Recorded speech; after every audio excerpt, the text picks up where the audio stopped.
ನಮಸ್ಕಾರ, good morning. 30 ನಿಮಿಷ 30 ಸುದ್ದಿಗೆ ಸ್ವಾಗತ. ನಾನು ಪೃಥ್ವಿರಾಜ್ ಹಾರನಹಳ್ಳಿ. 30 ನಿಮಿಷ 30 ಸುದ್ದಿಯಲ್ಲಿ ನಿನ್ನೆ ನಡೆದಿರುವಂಥದ್ದು, ಇವತ್ತು ಆಗಬಹುದಾದಂಥ ಪ್ರಮುಖ ಬೆಳವಣಿಗೆಗಳ ಸುದ್ದಿಗಳನ್ನು ಒಂದೊಂದಾಗಿ ನಿಮ್ಮ ಮುಂದೆ ಇಡ್ತಾ ಹೋಗ್ತೀನಿ, ನೋಡ್ತಾ ಹೋಗೋಣ. ತಮಿಳುನಾಡಿಗೆ ನೀರು ಬಿಟ್ಟಿದ್ದಕ್ಕೆ ರಾಜ್ಯದಲ್ಲಿ ಕಾವೇರಿ ಕಿಚ್ಚು ಜೋರಾಗ್ತಾ ಇದೆ. ಆಕ್ರೋಶದ ಬೆನ್ನಲ್ಲೇ ಸರ್ಕಾರದ ಸರ್ವಪಕ್ಷ ಸಭೆ ಕರೆಯಲಾಗಿರುವಂಥದ್ದು. ನಾಡಿದ್ದು ಬೆಳಗ್ಗೆ 11 ಗಂಟೆಗೆ ಸರ್ವಪಕ್ಷಗಳ ಸಭೆ ನಡೆಯಲಿದೆ. ಸಭೆಗೆ ಸಿಎಂ ಅವರೇ ದಿನಾಂಕ ನಿಗದಿ ಮಾಡಿದ್ದು ಎಲ್ಲ ಸಂಸದರನ್ನ ಆಹ್ವಾನಿಸಲಾಗಿದೆ. ಸಭೆಯಲ್ಲಿ ಅನೇಕ ವಿಚಾರಗಳ ಕುರಿತು ಚರ್ಚೆ ನಡೆಯಲಿದೆ ಅಂತ ಡಿಸಿಎಂ ಡಿಕೆ ಶಿವಕುಮಾರ್ ಹೇಳಿದ್ದಾರೆ. ಬುಧವಾರ ಆಲ್ ಪಾರ್ಟಿ ಮೀಟಿಂಗ್ ಕರೆದಿದ್ದೀವಿ. ಕೆಲವು ಎಂಪಿಸ್ ಕೂಡ ಆಹ್ವಾನವನ್ನು ಮಾಡಿದ್ದೇವೆ. ಸೊ ಬುಧವಾರ 11 ಗಂಟೆಗೆ ವಿಧಾನಸೌಧದಲ್ಲಿ ಮುಖ್ಯಮಂತ್ರಿ ಅವರು ಡೇಟನ್ನು ಫೈನಲೈಸ್ ಮಾಡಿದ್ದಾರೆ. ಸೊ ಅದನ್ನು ನಾವು ಅನೇಕ ವಿಚಾರಗಳನ್ನು ಚರ್ಚೆ ಮಾಡಲಿಕ್ಕೆ ಈ ಮಧ್ಯದಲ್ಲಿ ಕೂಡ ನಾವು ಈಗಾಗಲೇ ಬರೆದಿದ್ದೀವಿ, ನೀವು ಡಿಸಿಷನ್ ಮಾಡಬೇಕು ಅಂತೇಳಿ. ಕಾವೇರಿ ನೀರು ನಿರ್ವಹಣಾ ಪ್ರಾಧಿಕಾರ ನೀಡಿರುವಂತಹ ಆದೇಶದ ವಿರುದ್ಧ ಸುಪ್ರೀಂ ಕೋರ್ಟ್ಗೆ ಮೇಲ್ಮನವಿಯನ್ನು ಸಲ್ಲಿಸಲಿಕ್ಕೆ ಸರ್ಕಾರ ಮುಂದಾಗಿದೆ. ಮಳೆಯ ಕೊರತೆ ಹಿನ್ನೆಲೆಯಲ್ಲಿ ರಾಜ್ಯದ ರೈತರಿಗೆ ನೀರು ಪೂರೈಕೆಯೇ ಕಷ್ಟಕರವಾಗಿದ್ದು, ತಮಿಳುನಾಡಿಗೆ ಪೂರೈಸಲಾಗ್ತಾ ಇಲ್ಲ. ಹಂಚಿಕೆ ಮತ್ತು ಸಂಕಷ್ಟವನ್ನು ಸಮಾನಾಗಿ ಹಂಚಿಕೊಳ್ಳಿಕ್ಕೆ ರಾಜ್ಯ ಬಯಸ್ತದೆ. ನಿರೀಕ್ಷೆಯಂತೆ ನೀರಿನ ಲಭ್ಯತೆ ಇದ್ದಿದ್ರೆ ನೀರು ಹಂಚಿಕೆ ಸೂತ್ರ ಪಾಲನೆಗೆ ಕಷ್ಟವೇ ಆಗ್ತಾ ಇರಲಿಲ್ಲ ಅಂತ ಸುಪ್ರೀಂಗೆ ರಾಜ್ಯ ಸರ್ಕಾರ ಮನವಿಯನ್ನು ಮಾಡಿಕೊಂಡಿದೆ. ನಾಡಿದ್ದು ಕಾವೇರಿ ನೀರಿನ ವಿಚಾರವಾಗಿ ಸರ್ಕಾರ ಸರ್ವಪಕ್ಷ ಸಭೆಯನ್ನು ಕರೆದಿದೆ. ಈ ಬಗ್ಗೆ ಡಿಕೆ ಶಿವಕುಮಾರ್ ಮಾಹಿತಿಯನ್ನು ಕೊಟ್ಟಿದ್ದಾರೆ. ಆದರೆ ಡಿಸಿಎಂ ಡಿಕೆ ಶಿವಕುಮಾರ್ ವಿರುದ್ಧ ಮತ್ತೆ ರಾಮನಗರದಲ್ಲಿ ಮಾಜಿ ಸಿಎಂ ಎಚ್.ಡಿ. ಕುಮಾರಸ್ವಾಮಿ ಕಿಡಿಕಾರಿದ್ದಾರೆ. ಕಾವೇರಿ ವಿಚಾರದಲ್ಲಿ ನಾನು ಹೇಳಿದ ಮೇಲೆ ಸರ್ವಪಕ್ಷ ಸಭೆಯನ್ನು ಕರೆದಿದ್ದಾರೆ, ಇಷ್ಟೇ ಸಾಕಾಗಲ್ಲ, ರಾಜ್ಯದ ವಾಸ್ತವ ಸ್ಥಿತಿಯನ್ನು ಸುಪ್ರೀಂ ಕೋರ್ಟ್ ಹಾಗೂ ಪ್ರಾಧಿಕಾರಕ್ಕೆ ತಿಳಿಸಬೇಕು ಅಂತ ಆಗ್ರಹಿಸಿದ್ದಾರೆ. ಯಾರಪ್ಪನ ಆಸ್ತಿ ಅಲ್ಲ, ಇದು ಜನಗಳ ಆಸ್ತಿ. ಹೇಳು ಬಿಡು ಚಕ್ರ ಸುತ್ತದೆ. ಅದರಿಂದ ನಮ್ಮ ಜಿಲ್ಲೆ ಒಳಗೆ ಜನತಾದಳವನ್ನು ದೇವೇಗೌಡರ ಕುಟುಂಬನೋ ಕಬ್ಜಾ ಮಾಡೋಕ್ಕೆ ಇವ್ರು ಯಾರು? ಮೇಕೆದಾಟು ಪಾದಯಾತ್ರೆ ವೇಳೆ ರಾಮನಗರಕ್ಕೆ ಕುಡಿಯುವ ನೀರಿನ ಯೋಜನೆ ಮಾಡ್ತೀವಿ ಅಂತ ಕಲರ್ ಫೋಟೋ ಹಾಕ್ಕೊಂಡು ಪೋಸ್ಟ್ ಕೊಟ್ಟಿದ್ರು. ಆದರೆ ನೀರು ಕೊಡಲಿಲ್ಲ ಅಂತ ಎಚ್.ಡಿ.ಕೆ ಕಿಡಿಕಾರಿದ್ರು. 50 ಕೋಟಿ 60 ಕೋಟಿ ಇದ್ದ ಆಸ್ತಿಯನ್ನು 1400 ಕೋಟಿ ಮಾಡಿಕೊಂಡಿದ್ದಾರೆ. ರಾಮನಗರಕ್ಕೆ ಕುಡಿಯುವ ನೀರಿಗೆ 460 ಕೋಟಿ ಪ್ರಪೋಸಲ್ ತಂದಿದ್ದು ನಾನು, ಡಿ.ಕೆ ಶಿವಕುಮಾರ್ ತಂದಿದ್ರಾ ಅಂತ ಕಿಡಿಕಾರಿದ್ರು. ಸಮಸ್ಯೆ ಆಗಬಾರ್ದು ಅಂತಲೇ ನಾನು 2ನೇ ಬಾರಿ ಮುಖ್ಯಮಂತ್ರಿ ಆದಾಗ 465 ಕೋಟಿ ವೆಚ್ಚದ ಕಾಮಗಾರಿಗೆ ಚಾಲನೆ ಕೊಟ್ಟಿದ್ದೇನಿದೆ.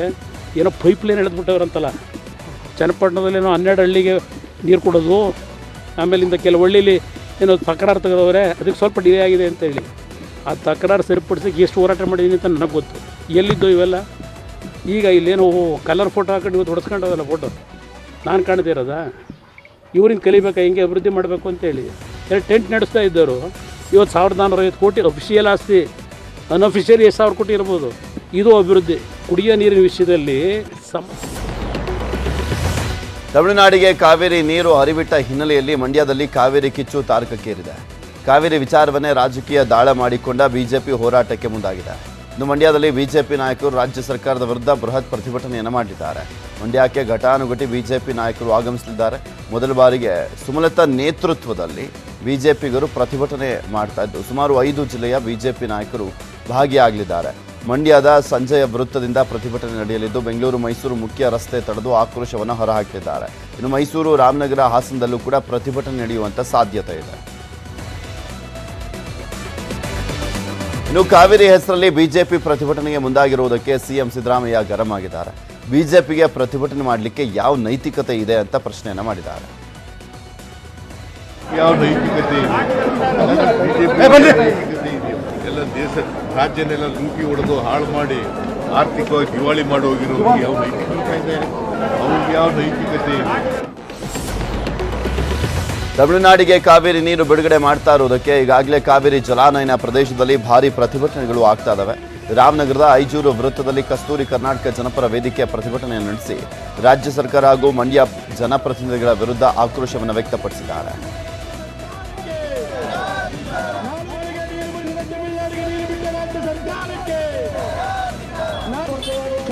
ನಮ್ಮ ಕಾವೇರಿ ಕೊಳ್ಳದ ಕೆರೆ ಕಟ್ಟೆಗಳನ್ನು ತುಂಬಿಸ್ತೇನೆ, ನಾಲೆಗೆ ನೀರು ಬಿಡ್ದೇನೆ, ಬೆಳೆಗಳಿಗೆ ನೀರು ಬಿಡ್ದೇನೆ, ರಾತ್ರೋರಾತ್ರಿ ತಮಿಳುನಾಡಿನ ಒತ್ತಡಕ್ಕೆ ಮಾಡಿದ್ದು ನೀರು ಬಿಟ್ಟಿರುವಂಥದ್ದು ಅತ್ಯಂತ ಖಂಡನೀಯವಾದ ವಿಚಾರ. ಈಗಾಗಲೇ ನ್ಯಾಯಮಂಡಳಿ ತೀರ್ಪು ಕೊಟ್ಟಿದೆ. ಇನ್ನು ತಮಿಳುನಾಡಿಗೆ ಕಾವೇರಿ ನೀರು ಬಿಟ್ಟ ಹಿನ್ನೆಲೆಯಲ್ಲಿ ರಾಜ್ಯ ಸರ್ಕಾರದ ನಿಲುವು ಖಂಡಿಸಿ ಮೈಸೂರಿನಲ್ಲಿ ಪ್ರತಿಭಟನೆ ನಡೆಯಿತು.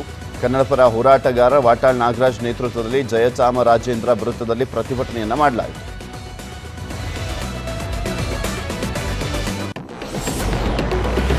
ರಾಜ್ಯದಲ್ಲಿ ಆಪರೇಷನ್ ವಾಕ್ಸಮರ ಜೋರಾಗಿದೆ. ನಮಗೂ ಚೆಸ್ ಗೊತ್ತು, ಚಕ್ಮೇಟ್ ಗೊತ್ತು ಅಂತ ಹೇಳಿದಂತ ಸಿಟಿ ರವಿಗೆ ಡಿಸಿಎಂ ಡಿಕೆ ಶಿವಕುಮಾರ್ ಟಕ್ಕರನ್ನ ಕೊಟ್ಟಿದ್ದಾರೆ. ಬೆಂಗಳೂರಿನಲ್ಲಿ ಮಾತನಾಡಿದಂತ ಅವರು, ಕೋಳಿನ ಕೇಳಿ ಯಾರಾದರೂ ಮಸಾಲೆ ಅರಿತಾರೇನ್ರಿ? ನಾವು ಹಂಗೆ ಯಾವುದನ್ನ ಹೇಳಿ ಕೇಳಿ ಮಾಡೋಲ್ಲ. ಸಿಟಿ ರವಿ ಹಿರಿಯರಿದ್ದಾರೆ, ಅವರು ಥ್ರೆಟ್ ಕೊಡ್ತಿದ್ದಾರಾ?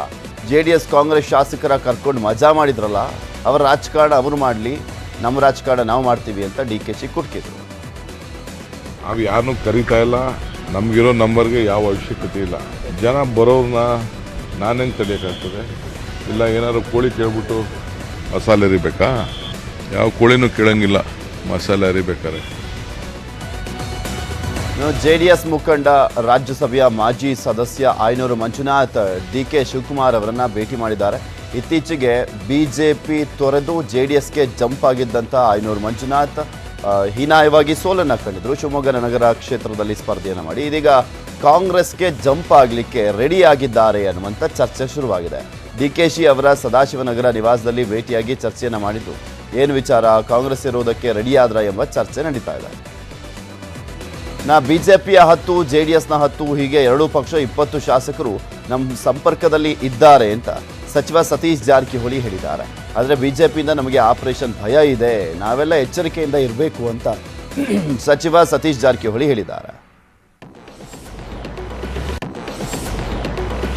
ಲೋಕಸಭಾ ಚುನಾವಣೆಗೂ ಮುನ್ನ ಆಪರೇಷನ್ ಹಸ್ತ ಮೂಲಕ ಬಿಜೆಪಿ ಹಾಗೂ JDS ಟಕ್ಕರ್ ಕೊಡಲಿಕ್ಕೆ ಕಾಂಗ್ರೆಸ್ ಮುಂದಾಗಿದೆ. ಅದರಲ್ಲೂ ಯಶವಂತಪುರ ಶಾಸಕ ST ಸೋಮಶೇಖರ್ ಕಾಂಗ್ರೆಸ್ ಸೇರುವಂತ ಪಟ್ಟಿಯಲ್ಲಿ ಮುಂಚೂಣಿಯಲ್ಲಿದ್ದಾರೆ. ವದಂತಿಗಳ ಮಧ್ಯನೇ ಶಾಸಕ ಸೋಮಶೇಖರ್ ನಿನ್ನೆ CM ಸಿದ್ದರಾಮಯ್ಯ ಅವರನ್ನ ಭೇಟಿಯಾಗಿದ್ದಾರೆ. ಇದು ರಾಜ್ಯ ರಾಜಕೀಯದಲ್ಲಿ ಸಾಕಷ್ಟು ಕುತೂಹಲವನ್ನು ಮೂಡಿಸಿದೆ. ST ಸೋಮಶೇಖರ್ ಕಾಂಗ್ರೆಸ್ ಸೇರ್ತಾರೆ ಎಂಬ ಮಾತುಗಳ ಬೆನ್ನಲ್ಲೇ ಬಿಜೆಪಿ ಅಲರ್ಟ್ ಆಗಿದೆ. ಯಶವಂತಪುರ ಕ್ಷೇತ್ರದ ಸೋಮಶೇಖರ್ ವಿರುದ್ಧ ಕೆಲಸ ಮಾಡಿದವರು ಎಂಬ ಆರೋಪಿತರ ವಿರುದ್ಧ ಕ್ರಮವನ್ನು ಕೈಗೊಂಡಿದೆ. ವಿಧಾನಸಭೆ ಚುನಾವಣೆಯಲ್ಲಿ ಬಿಜೆಪಿ ಅಭ್ಯರ್ಥಿ ಶಾಸಕ ST ಸೋಮಶೇಖರ್ ವಿರುದ್ಧ ಪಿತೂರಿ ಆರೋಪದಡಿ ಮಾಜಿ ಅಧ್ಯಕ್ಷ ಮಾರೇಗೌಡ ಉಚ್ಚಾಟನೆ ಮಾಡಲಾಗಿದೆ. ಹಾಗೆ ಮಾಜಿ ಉಪಾಧ್ಯಕ್ಷ ಧನಂಜಯ ಅವರನ್ನು ಕೂಡ ಉಚ್ಚಾಟನೆ ಮಾಡಲಾಗಿದೆ. ಕಾಂಗ್ರೆಸ್ ಆಪರೇಷನ್ ಹಸ್ತ ಶುರು ಮಾಡಿದೆ. ಹಾವೇರಿಯಲ್ಲಿ ಮಾಜಿ ಶಾಸಕ ನೆಹರು ಓಲೇಕರ್ಗೂ ಕೂಡ ಕಾಂಗ್ರೆಸ್ ನಾಯಕರು ಗಾಳವನ್ನು ಹಾಕಿದ್ದಾರೆ. ಬಿಜೆಪಿಯಲ್ಲಿದ್ದರೂ ಕೂಡ ನೆಹರು ಓಲೇಕರ್ SC/ST ಆಯೋಗದ ಅಧ್ಯಕ್ಷರಾಗಿ ಮುಂದುವರೆದಿದ್ದಾರೆ. ಮಲ್ಲಿಕಾರ್ಜುನ ಖರ್ಗೆ ಅವರಿಗೂ ನೆಹರು ಓಲೇಕರ್ ಆಪ್ತರಾಗಿದ್ದಾರೆ. ಹಾವೇರಿ ಲೋಕಸಭಾ ಕ್ಷೇತ್ರದಲ್ಲಿ ಹಿಡಿತ ಸಾಧಿಸಲಿಕ್ಕೆ ಓಲೇಕರ್ ಅವರನ್ನ ಪಕ್ಷಕ್ಕೆ ಸೆಳೆಯಲಿಕ್ಕೆ ಕಾಂಗ್ರೆಸ್ ಮುಂದಾಗಿದೆ.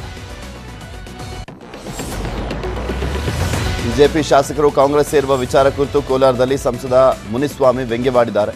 ಇದು ಗ್ಯಾರಂಟಿ ನೀಡಿ ಲಾಟರಿಯಿಂದ ಗೆದ್ದಿರುವಂತ ಸರ್ಕಾರ. ಬಿಜೆಪಿ ಹಾಗೂ JDS ಸಂಸದರು ಶಾಸಕರಿಗೆ ಕಿರುಕುಳ ಕೊಟ್ಟು ತೊಂದರೆಯನ್ನ ಕೊಡ್ತಾ ಇದ್ದಾರಂತೆ. ಮುಳುಗುವ ಹಡಗು ಕಾಂಗ್ರೆಸ್ ಬಿಟ್ಟು ಬಂದ ಯಾವೊಬ್ಬ ಶಾಸಕರು ಮತ್ತೆ ಕಾಂಗ್ರೆಸ್ಗೆ ವಾಪಸ್ ಹೋಗಲ್ಲ ಅಂತ ಕಿಡಿಕಾರಿದ್ದಾರೆ.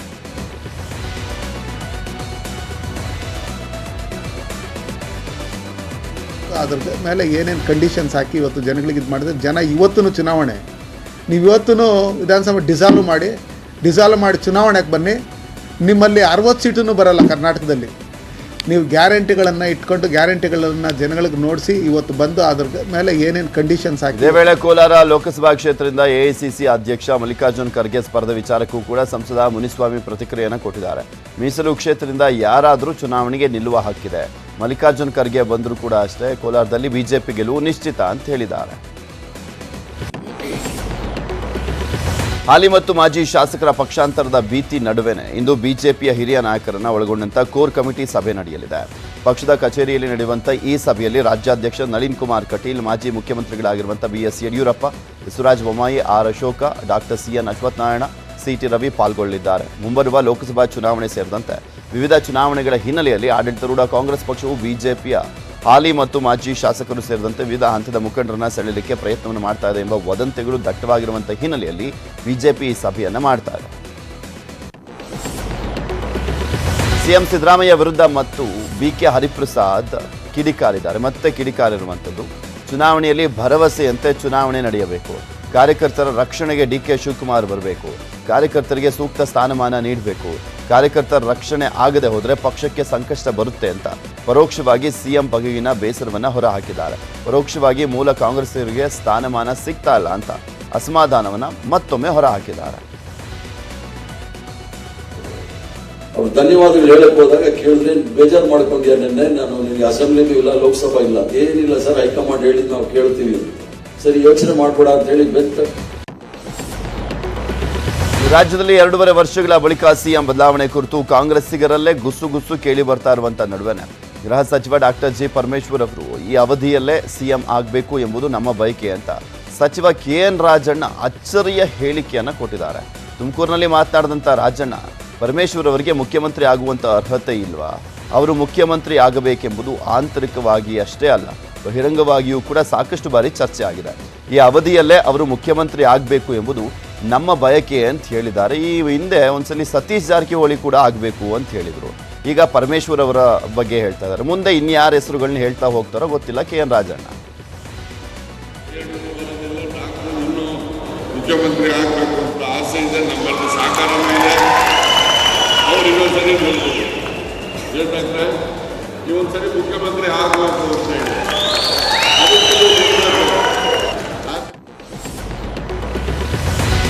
ಕೃಷಿ ಸಚಿವ ಚಲುವರಾಯಸ್ವಾಮಿ ವಿರುದ್ಧ ರಾಜ್ಯಪಾಲರಿಗೆ ಪತ್ರ ಬರೆದ ವಿಚಾರಕ್ಕೆ ಸ್ಫೋಟಕ ಟ್ವಿಸ್ಟ್ ಸಿಕ್ಕಿದೆ. ರಾಜ್ಯಪಾಲರಿಗೆ ಪತ್ರ ಬರೆದಂಥ ಇಬ್ಬರು ಅಧಿಕಾರಿಗಳನ್ನು CID ವಶಕ್ಕೆ ಪಡೆದಿದೆ. KR ನಗರದ ಕೃಷಿ ಇಲಾಖೆಯ ಸಹಾಯಕ ನಿರ್ದೇಶಕ ಗುರುದತ್ ಹಾಗೂ ಕೃಷಿ ಅಧಿಕಾರಿ ಶಿವಪ್ರಸಾದ್ ಅವರು ಬೇರೆ ಅಧಿಕಾರಿಗಳ ಹೆಸರಿನಲ್ಲಿ ಪತ್ರವನ್ನು ಬರೆದಿದ್ದಂಥದ್ರ ಬಗ್ಗೆ ಮಾಹಿತಿ ಸಿಕ್ಕಿದೆ. ಮಂಡ್ಯದ 7 ಸಹಾಯಕ ಕೃಷಿ ನಿರ್ದೇಶಕರ ಹೆಸರಿನಲ್ಲಿ ರಾಜ್ಯಪಾಲರಿಗೆ ಪತ್ರವನ್ನು ಬರೆದಿದ್ದಂಥ ಅಧಿಕಾರಿಗಳು ಮೈಸೂರಿನಿಂದಲೇ ಪತ್ರವನ್ನು ಬರೆದು ಮೈಸೂರಿನ ಸರಸ್ವತಿಪುರಂ ಅಂಚೆ ಕಚೇರಿಯಿಂದ ರಾಜ್ಯಪಾಲರಿಗೆ ಪೋಸ್ಟ್ ಮಾಡಿದರು. ಚಲುವರಾಯಸ್ವಾಮಿ ವಿರುದ್ಧ ಪತ್ರವನ್ನು ಬರೆಯಲಿಕ್ಕೆ ಕಾರಣವೇನು ಎಂಬುದರ ಬಗ್ಗೆ ತನಿಖೆ ಮುಂದುವರೆದಿದೆ. ಇಬ್ಬರು ಕೃಷಿ ಅಧಿಕಾರಿಗಳನ್ನು CID ಅಧಿಕಾರಿಗಳು ವಶಕ್ಕೆ ಪಡೆದಿರುವಂಥ ವರದಿ ನನಗೆ ಬಂದಿಲ್ಲ. ವರದಿ ಬಂದ ಕೂಡಲೇ ಸಂಕ್ಷಿಪ್ತವಾಗಿ ಹೇಳ್ತೀನಿ ಅಂತ ಕೃಷಿ ಸಚಿವ ಚಲುವರಾಯಸ್ವಾಮಿ ಹೇಳಿದ್ದಾರೆ.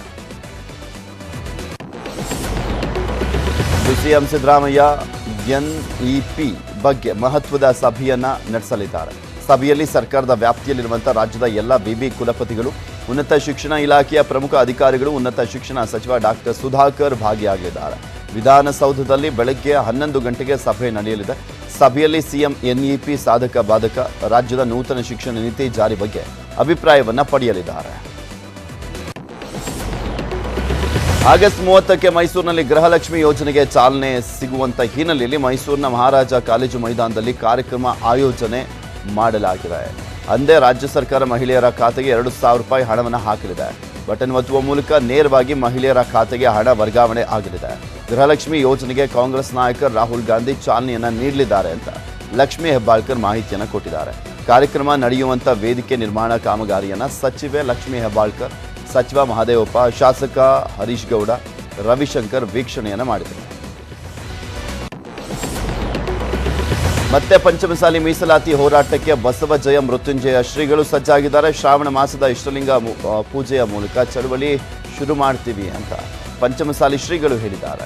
ಹಿಂದಿನ ಸರ್ಕಾರ ತಡ ಮಾಡಿ ನಮಗೆ 2D ಕೊಟ್ಟಿತ್ತು, ಅದು ಕೂಡ ಇನ್ನೂ ಅನುಷ್ಠಾನಗೊಂಡಿಲ್ಲ. ಈಗ ಮತ್ತೆ ಹೋರಾಟ ಮಾಡ್ತೀವಿ ಅಂತ ಹೇಳಿದ್ದಾರೆ.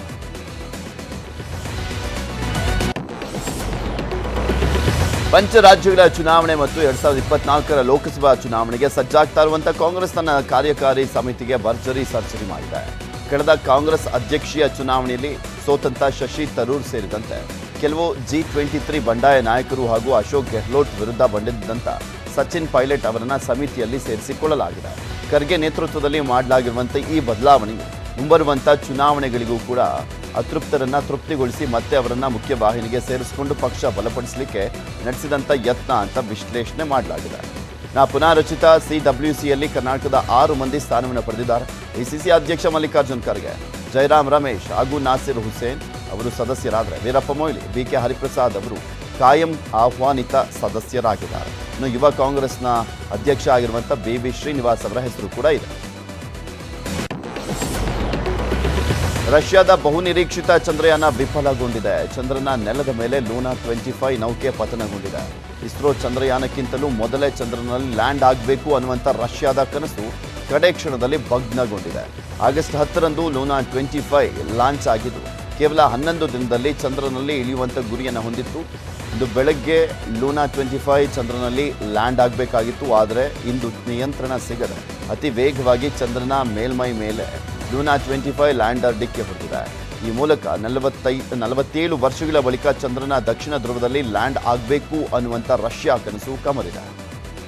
ಇನ್ನು ಒಂದು ಕಡೆ ಇಸ್ರೋದ ವಿಕ್ರಮ ಲ್ಯಾಂಡರ್ ವೇಗ ತಗ್ಗಿಸಿಕೊಂಡು ನಿಗದಿತ ಜಾಗದತ್ತ ತೆರಳ್ತಾ ಇದೆ. ಆಗಸ್ಟ್ 23ರಂದು ಸಂಜೆ 6:04 ಚಂದ್ರನ ದಕ್ಷಿಣ ಧ್ರುವದ ಮೇಲೆ ವಿಕ್ರಮ ಲ್ಯಾಂಡ್ ಆಗಲಿದೆ. ಟ್ರೈಲರ್ ಸಿನಿಮಾ ಸಕ್ಸಸ್ ಖುಷಿಯಲ್ಲಿರುವಂತಹ ತಮಿಳು ಸೂಪರ್ ಸ್ಟಾರ್ ರಜನಿಕಾಂತ್ ಅಯೋಧ್ಯೆಗೆ ಭೇಟಿಯನ್ನ ನೀಡಿದ್ದಾರೆ. ಪತ್ನಿ ಜೊತೆಗೆ ಅಯೋಧ್ಯೆಗೆ ಆಗಮಿಸಿದಂತ ನಟ ರಜನಿಕಾಂತ್ ಹನುಮಾನ್ ಗರ್ಹಿ ದೇವಸ್ಥಾನಕ್ಕೆ ಭೇಟಿಯನ್ನ ಕೊಟ್ಟರು. ಈ ವೇಳೆ ತಮ್ಮ ಬಹುದಿನಗಳ ಕನಸು ನನಸಾಗಿದೆ, ಅಯೋಧ್ಯೆಗೆ ಭೇಟಿ ನೀಡುವಂತ ಭಾಗ್ಯ ಸಿಕ್ಕಿದೆ ಅಂತ ರಜನಿಕಾಂತ್ ಹೇಳಿದ್ದಾರೆ.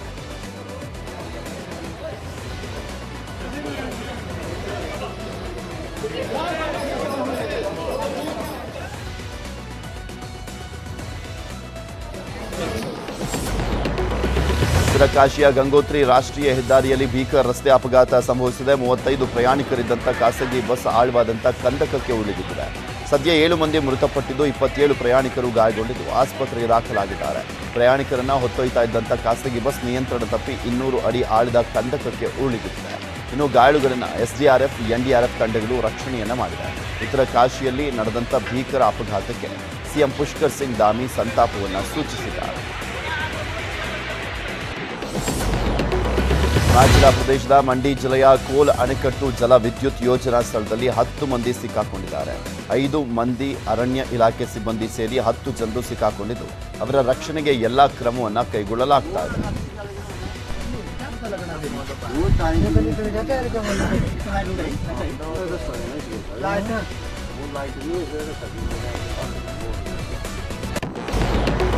ಬದುಕಿರುವಂಥ ಮಹಿಳೆ ಮೃತಪಟ್ಟಿದ್ದಾರೆ ಅಂತ ದಾಖಲೆ ಸೃಷ್ಟಿಸಿರುವಂಥ ಘಟನೆ ರಾಯಚೂರು ಜಿಲ್ಲೆ ಲಿಂಗಸಗೂರು ತಾಲೂಕಿನ ಹಿರೇಉಪ್ಪೇರಿ ಗ್ರಾಮದಲ್ಲಿ ನಡೆದಿದೆ. ಅಧಿಕಾರಿಗಳ ಎಡವಟ್ಟಿನಿಂದ ಪತಿ ಮಕ್ಕಳಿಲ್ಲದಂಥ ಅನಾಥ ವೃದ್ಧೆಗೆ ವೃದ್ಧಾಪ್ಯ ವೇತನ ಕೂಡ ಸಿಗ್ತಾ ಇಲ್ಲ. 69 ವರ್ಷದ ಶರಣಮ್ಮ ಎಂಬುವರು ಪ್ರತಿ ತಿಂಗಳು 1200 ರೂಪಾಯಿ ವೃದ್ಧಾಪ್ಯ ವೇತನವನ್ನು ಪಡಿತಾ ಇದ್ರು. ಆದರೆ ಅಧಿಕಾರಿಗಳು ಕಳೆದ ಡಿಸೆಂಬರ್ 22ಕ್ಕೆ ಕೊನೆಯ ಬಾರಿ ಹಣವನ್ನು ನೀಡಿದ್ದಾರೆ. ಬಳಿಕ 2023 ಜನವರಿಯಿಂದ ಈವರೆಗೂ ವೃದ್ಧಾಪ್ಯ ವೇತನ ನೀಡಿಲ್ಲ. ಈ ಬಗ್ಗೆ ಪ್ರಶ್ನಿಸಿದರೆ ಶರಣಮ್ಮ ಮೃತಳಾಗಿದ್ದಾಳೆ ಅಂತ ಅಧಿಕಾರಿಗಳು ಹೇಳ್ತಾ ಇದ್ದಾರಂತೆ. ವಿಜಯಪುರ ಮಹಾನಗರ ಪಾಲಿಕೆ ಚುನಾವಣೆ ಮುಗಿದು 10 ತಿಂಗಳಾದರೂ ಕೂಡ ಪಾಲಿಕೆ ಸದಸ್ಯರಿಗೆ ಅಧಿಕಾರ ಸಿಕ್ಕಿಲ್ಲ. ಅಕ್ಟೋಬರ್ 31ರಂದು ಪಾಲಿಕೆಗೆ ಚುನಾವಣೆ ನಡೆದಿತ್ತು. ಆದರೆ ಮೇಯರ್, ಉಪಮೇಯರ್ ಚುನಾವಣೆ ನಡೆಯದ ಕಾರಣ ಸದಸ್ಯರಿಗೆ ಅಧಿಕಾರವೇ ಸಿಕ್ಕಿಲ್ಲ. ಮೇಯರ್ ಸಾಮಾನ್ಯ, ಉಪಮೇಯರ್ ST ಪುರುಷಗೆ ಮೀಸಲಿದೆ. ಆದರೆ ಮೀಸಲಾತಿ ಬಗ್ಗೆ ಕೆಲ ಸದಸ್ಯರು ವಿರೋಧವನ್ನು ವ್ಯಕ್ತಪಡಿಸಿ ಕೋರ್ಟ್ ಮೆಟ್ಟಿಲೇರಿದ್ದಾರೆ. ಹೀಗಾಗಿ ಚುನಾವಣೆ ವಿಳಂಬವಾಗ್ತಾ ಇದೆ. ವ್ಯಕ್ತಿಯೋರ್ವನಿಗೆ ಚಾಕುವಿನಿಂದ ಇರಿದು ಪೊಲೀಸ್ ಠಾಣೆಗೆ ಯುವಕ ಶರಣಾದಂಥ ಘಟನೆ ಹುಬ್ಬಳ್ಳಿಯ ಕಲಘಟಕಿ ತಾಲೂಕಿನ ಮಿಶ್ರಿಕೋಟೆಯಲ್ಲಿ ನಡೆದಿದೆ. ಪರಶು ಎಂಬುವವನ ಮೇಲೆ ಯುವರಾಜ ಎಂಬಾತ ಮಾರಣಾಂತಿಕ ಹಲ್ಲೆಯನ್ನು ನಡೆಸಿದ್ದಾನೆ. ಅನೈತಿಕ ಸಂಬಂಧ ಹಿನ್ನೆಲೆಯಲ್ಲಿ ಕೊಲೆಗೆ ಯತ್ನವನ್ನು ಮಾಡಿದ್ದಾನೆ. ಆರೋಪ ಕೇಳಿ ಬಂದಿದೆ. ಸದ್ಯ ಗಾಯಾಳು ಪರಶುರಾಮನನ್ನ ಹುಬ್ಬಳ್ಳಿಯ ಕಿಮ್ಸ್ ಆಸ್ಪತ್ರೆಗೆ ದಾಖಲು ಮಾಡಲಾಗಿದೆ. ಗುಜರಾತ್ನ ವಡೋದರಾ ನಗರದ ಮಂಜುಸರ್ GIDCಯಲ್ಲಿರುವಂಥ ನೆಲ್ಸನ್ ಕಂಪನಿಯಲ್ಲಿ ಭಾರೀ ಅಗ್ನಿ ಅವಘಡ ಸಂಭವಿಸಿದೆ. ಸ್ಥಳಕ್ಕೆ 8 ಅಗ್ನಿಶಾಮಕ ತಂಡ ಆಗಮಿಸಿ ಬೆಂಕಿ ನಂದಿಸಿದ್ದಾರೆ. ಅದೃಷ್ಟವಶಾತ್ ಘಟನೆಯಲ್ಲಿ ಯಾವುದೇ ಸಾವು ನೋವುಗಳು ಸಂಭವಿಸಿಲ್ಲ. ಚಿಕ್ಕಬಳ್ಳಾಪುರ ತಾಲೂಕು ಅವಲಗುರ್ಕಿ ಗ್ರಾಮದ ಬಳಿ 112 ಅಡಿಗಳ ಆದಿಯೋಗಿಯ ಶಿವನ ವಿಗ್ರಹವನ್ನು ಈಶಾ ಫೌಂಡೇಶನ್ನ ಸಂಸ್ಥಾಪಕ ಜಗ್ಗಿ ವಾಸುದೇವ್ ಅವರು ಪ್ರತಿಷ್ಠಾಪನೆಯನ್ನು ಮಾಡಿದ್ದಾರೆ. ಇದೇ ಸದ್ಗುರು ಸನ್ನಿಧಿ ಆವರಣದಲ್ಲಿ ಏಕಶಿಲೆಯ ಬೃಹತ್ ನಾಗಮಂಟಪವಿದೆ. ನಾಗರ ಪಂಚಮಿ ನಿಮಿತ್ತ ಇಂದು ಸಂಜೆ 5 ಗಂಟೆಯಿಂದ ರಾತ್ರಿ 11 ಗಂಟೆವರೆಗೂ ವಿಜೃಂಭಣೆಯ ನಾಗಾರಾಧನೆ ನಡೆಯಲಿದೆ. ಉಡುಪಿ ಮೂಲದ ನಾಗಪಾದ್ರಿಗಳು ಮತ್ತು ನಾಗಮಂಡಲ ಪರಿಣಿತ ಪುರೋಹಿತಗಳು ಪೂಜೆಗೆ ಆಗಮಿಸಲಿದ್ದಾರೆ. ಇಷ್ಟು ಈ ಕ್ಷಣದವರೆಗಿನ 30 ನಿಮಿಷ 30 ಸುದ್ದಿ. ಮತ್ತಷ್ಟು ಸುದ್ದಿಗಳನ್ನು 8 ಗಂಟೆಯ ಟಾಪ್ 18 at 8 ಅಲ್ಲಿ ನಿಮ್ಮ ಮುಂದೆ ಇಡ್ತಾ ಹೋಗ್ತೀನಿ. ಅಲ್ಲಿವರೆಗೂ ನೋಡ್ತಾರೆ ನ್ಯೂಸ್ 18, ಜಾಲ ನಮ್ಮದು, ಬಲ ನಿಮ್ಮದು.